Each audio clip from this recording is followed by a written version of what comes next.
Здравствуйте! В эфире Абхазского телевидения программа «Агойсра».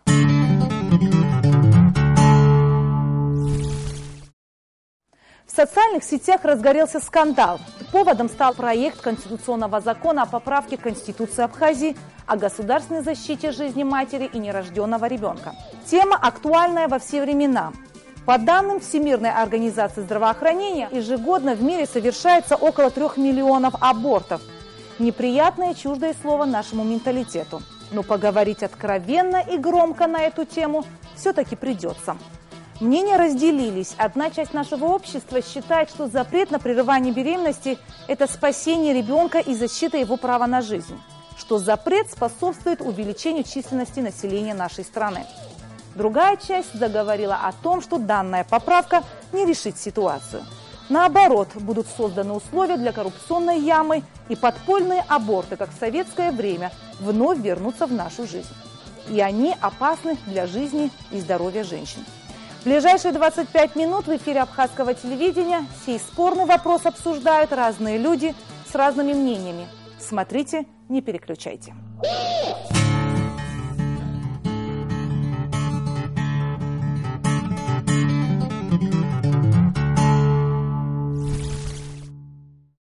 Архимандрит Дорофей Дбар.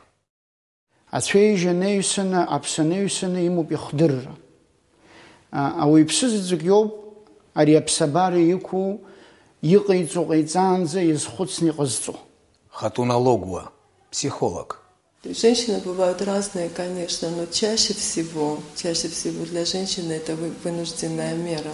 Белла Пилья, акушер-гинеколог. Этот ребенок переживает в этот момент ровно то же самое, что переживает человек, которого вот сейчас будут убивать.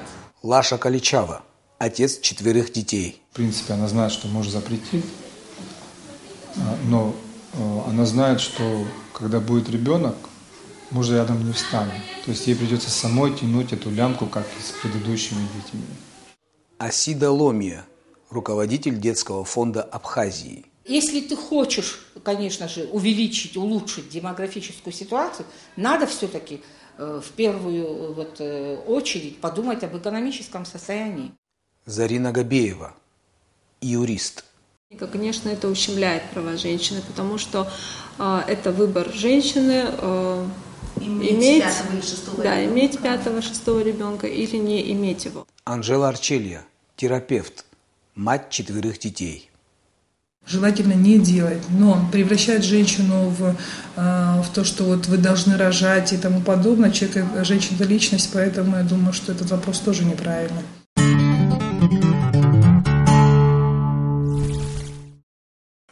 Почти во всех странах третьего мира аборты запрещены.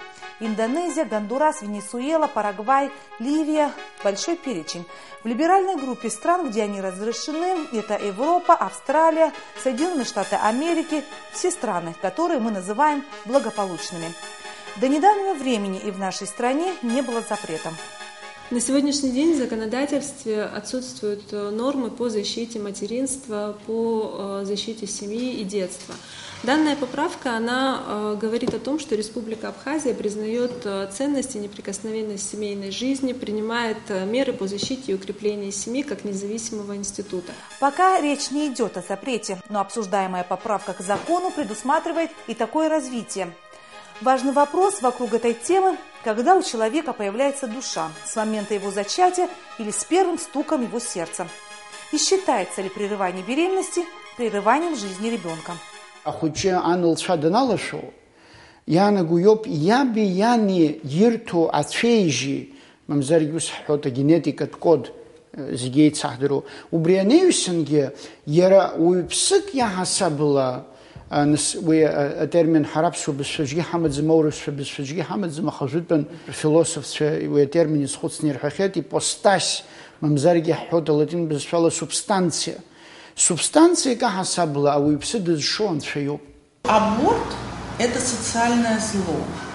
Аборт, он калечит душу женщины, калечит здоровье женщины. И самое главное, аборт калечит психику женщины.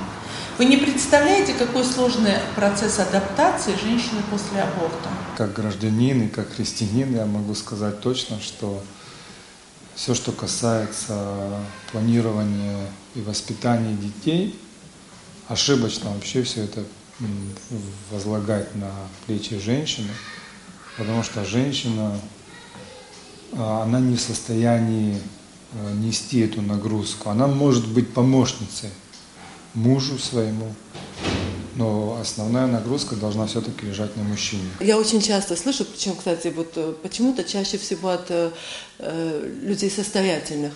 У нас еще никто не умирал от голода, и никто не голодает. Ну да, но это же не главное.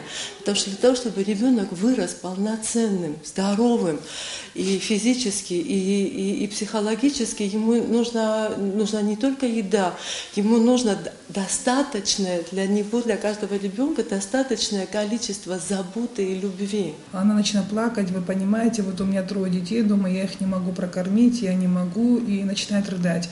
Материальной стабильности не чувствует. То есть такую женщину можно было бы уговорить, оставить ребенка, потому что 4-й ребенок не лишний, и он будет не менее любим. Вот когда мы говорим о духовности, ну а как этот ребенок должен вырасти, если он будет только иметь кусок черного хлеба, а потом кем он будет? Он и так и будет нищим по всей своей жизни. И потом неизвестно, чем это обернется для нашего общества. По статистике, в последнее время количество абортов уменьшилось. В 2015 году с января по октябрь месяц в родильном отделении республиканской больницы их количество достигло 700.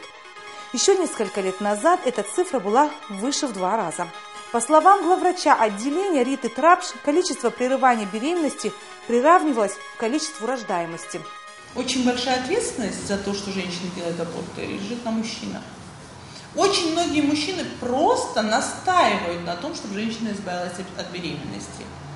Вот очень много раз бывало, что приходили сюда женщины, хотят родить. Говорят, что муж категорически против. Вот он меня сюда привез, вот он стоит внизу, пока не сделаешь, чтобы ты не спускать. Очень часто сталкиваюсь с тем, когда рождаются нежеланные дети.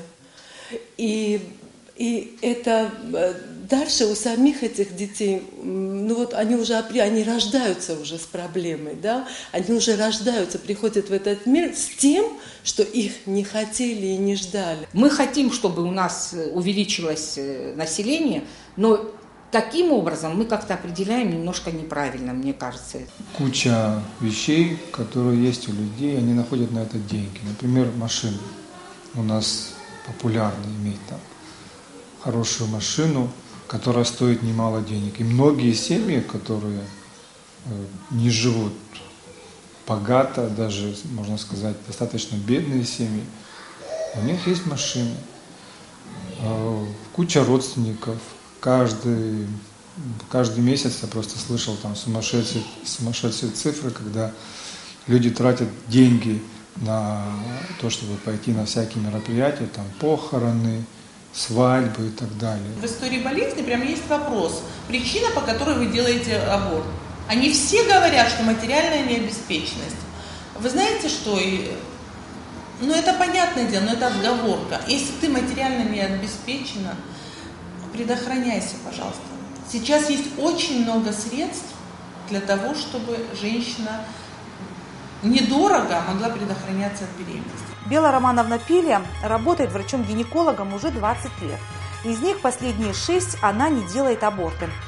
Это моя принципиальная позиция, многих я сумела отговорить, и сегодня эти женщины благодарят меня за своих детей, рассказывает она. Я не говорю, что женщины должны 5, 10, 15 детей рожать. Мы сейчас не об этом говорим.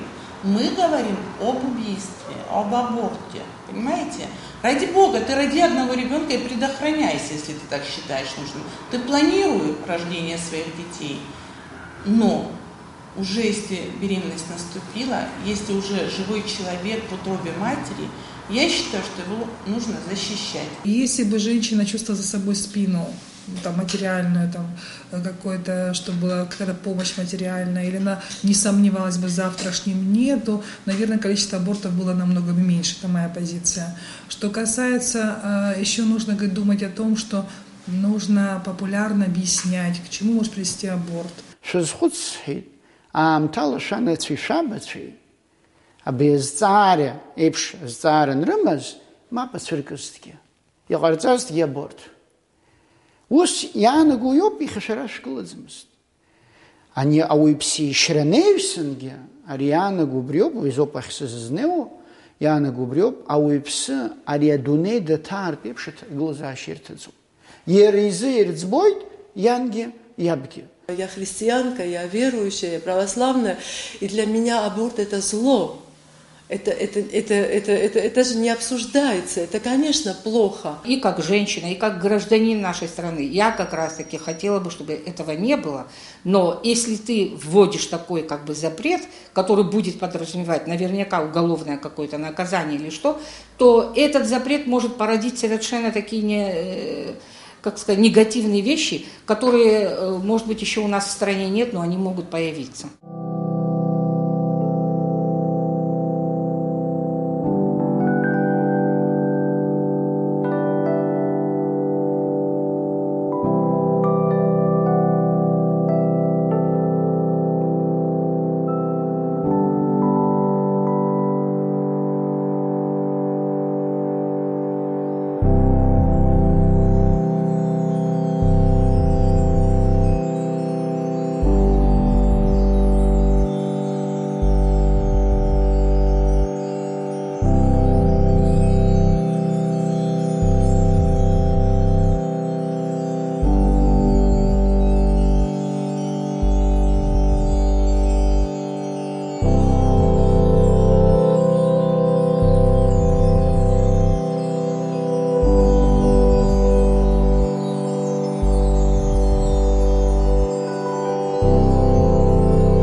Является ли эмбрион ребенком? Современная медицина отвечает «да». Сердцебиение плода прослушивается уже с 4-й недели в утробе матери. Прерывание беременности позволительно до 12 недель. Сейчас мы увидим в картинках, как выглядит эмбрион, которому прервали жизнь. Страшные кадры. Кто-то скажет, зачем такое показывать по телевидению? Может, кому-то станет ясно, что таких горьких эпизодов в вашей жизни не будет, если позаботиться о себе раньше. Эти кадры из фильма «Безмолвный крик». Снят он был давно, когда ультразвук стал новинкой. Благодаря этому аппарату врачи сумели зафиксировать реакцию плода в утробе матери перед тем, как прервали беременность.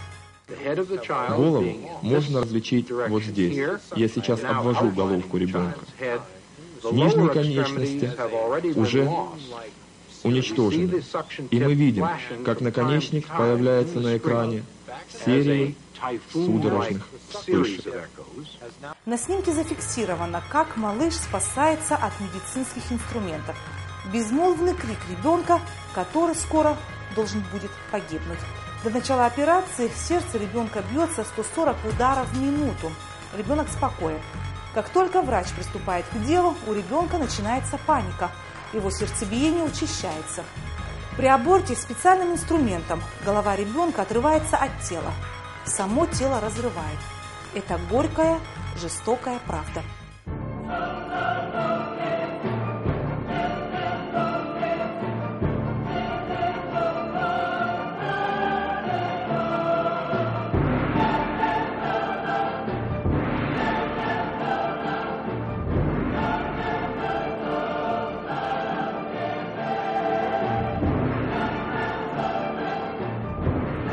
Врач, который делал данную операцию, после, когда ему показали снимки, он на всю жизнь отказался делать аборты.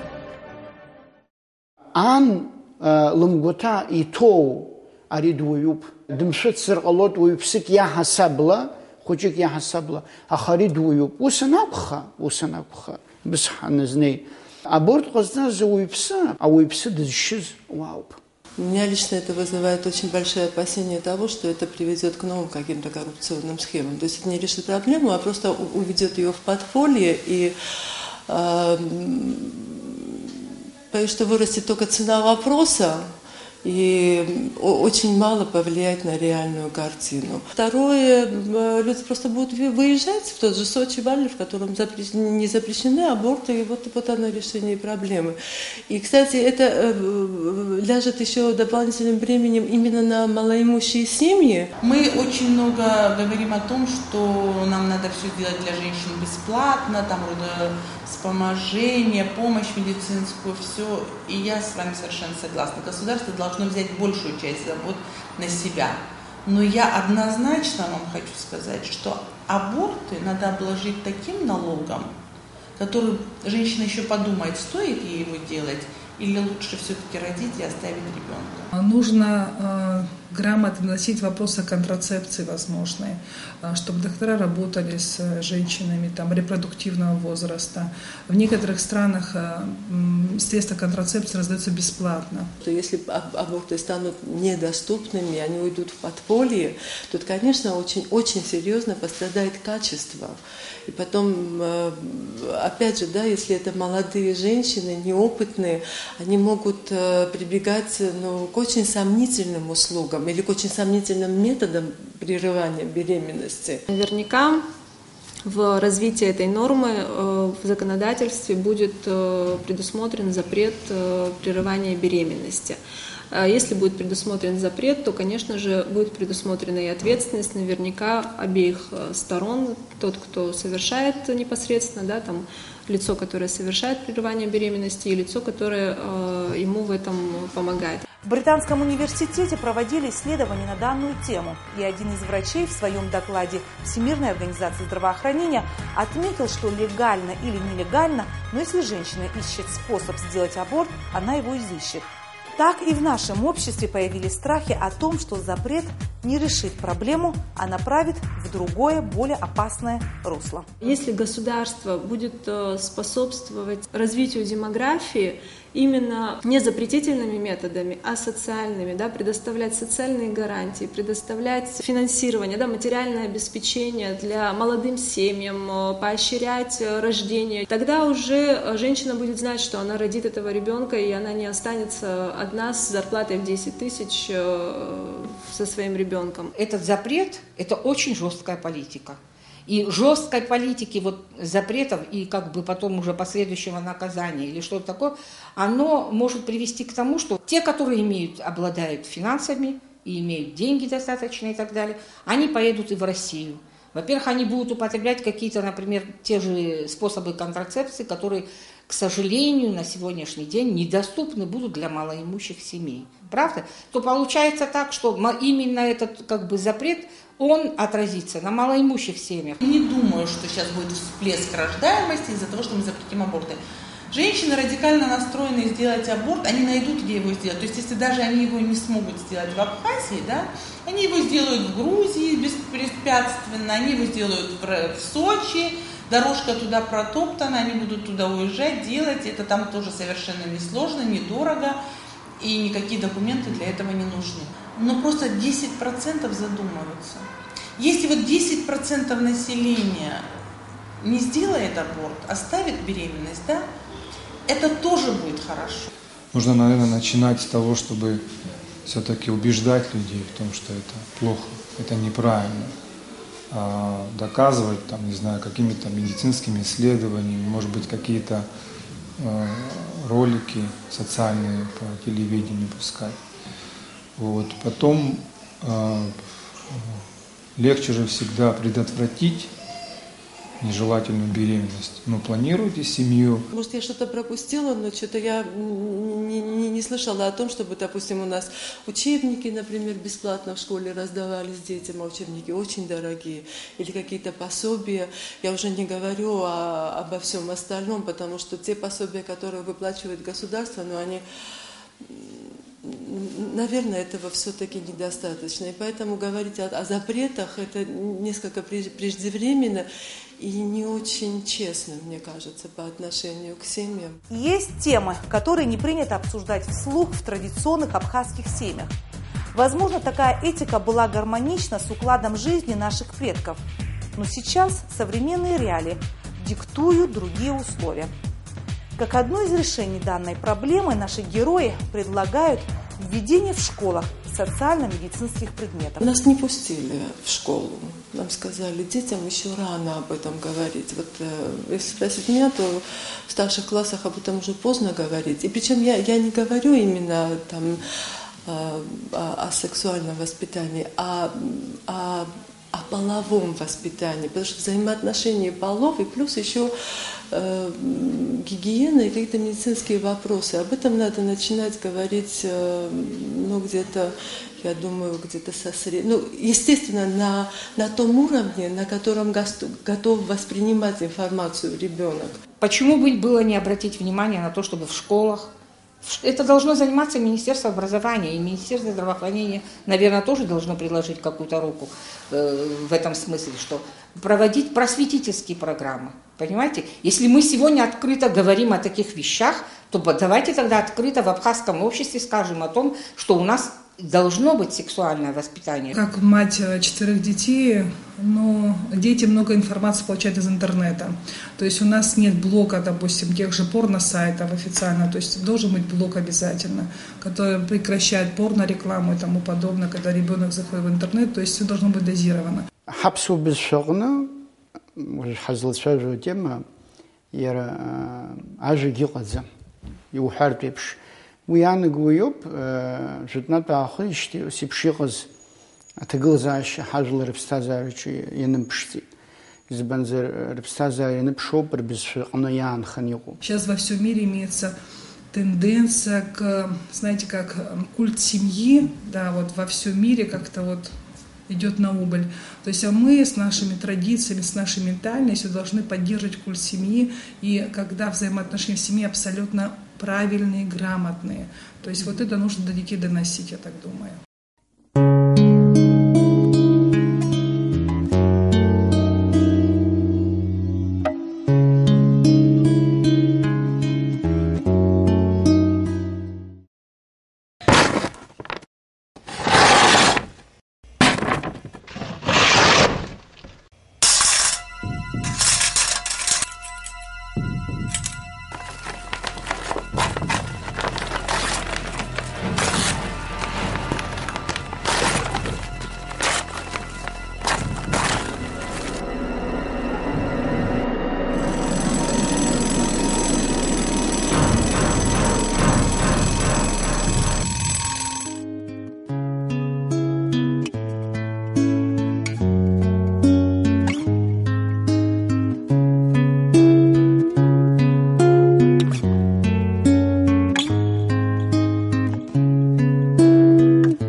В своей программе я попыталась представить разные точки зрения. Если внимательно прислушаться, мои герои не так уж и расходятся во мнении. Все считают прерывание жизни ребенка еще в утробе матери злом. И они должны происходить по медицинским показаниям и в виде исключения. Однако пути достижения этой цели видят по-разному.